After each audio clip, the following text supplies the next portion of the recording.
following partial recording was taken from the Spirits book by Allan Kardec. Life and Death.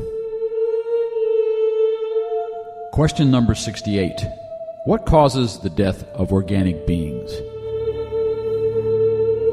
Their organs wear out. Sub-question number 68.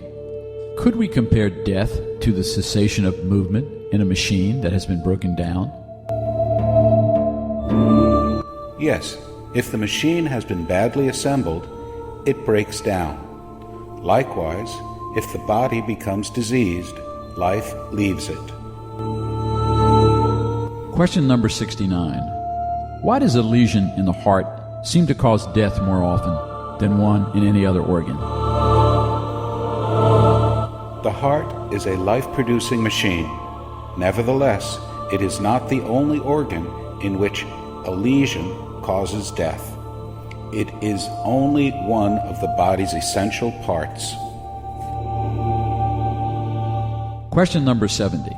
What happens to the matter and the vital principle of organic beings after death?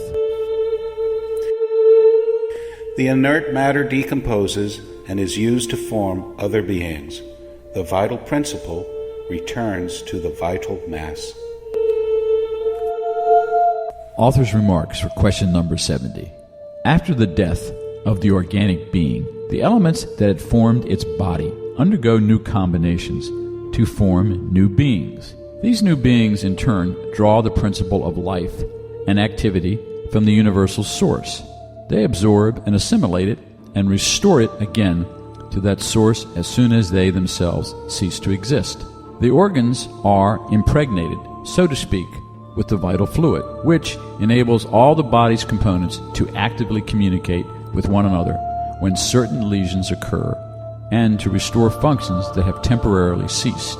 However, when the elements essential for the functioning of the organs are destroyed or profoundly altered, the vital fluid cannot transmit this life-giving movement to them, and the organism dies. A body's organs necessarily react upon one another to a lesser or greater extent, and this reciprocity of action results from their being in harmony as a whole.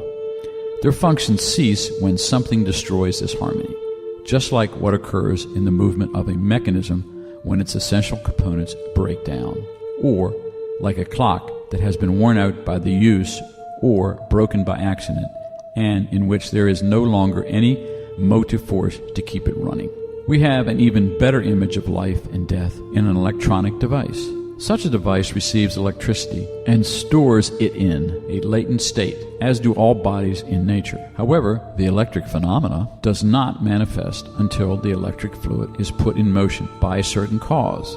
Only then can we say that the device is alive. When the cause of the activity ceases, so does the phenomena. The device returns to the state of inertia. Organic bodies may thus be compared to batteries or electronic devices, in which the vital fluid's activity produces the phenomenon of life. The cessation of this activity causes death. The amount of vital fluid is not the same in all organic beings. It varies according to species and is not constant in the same individual or in the various individuals of the same species. There are those who are saturated, so to speak, with this fluid, while others possess barely enough of it. This is why, for some, life is more active, more energetic, and, in a certain way, more superabundant. The amount of vital fluid may become depleted and insufficient for maintaining life if it is not renewed by absorbing and assimilating substances that contain it. Finally, the vital fluid may be transmitted from one individual to another. Those who have greater quantities of it can give it to those who have less, and in certain cases, they can bring back a life on the verge of being extinguished. Author's footnote for vital fluid. The ethereal fluid spread throughout the physical body is like a telegraph that transmits sensation to the sensitive center, which is the spirit. The nerves are the conducting wires for this fluid, whose course, however, can be interrupted by an agent that isolates it from the brain.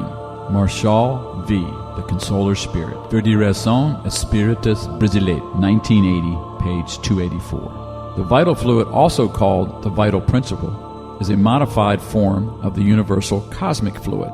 It is the basic element of life. Life here is considered in the meaning attributed by science, which is characterized by birth, growth, reproduction, and death. Gurgel Luis Carlos de Emi, O Passe Espírita, Federação Espíritas Brasileira, 1994, page number 73. Both translations ours.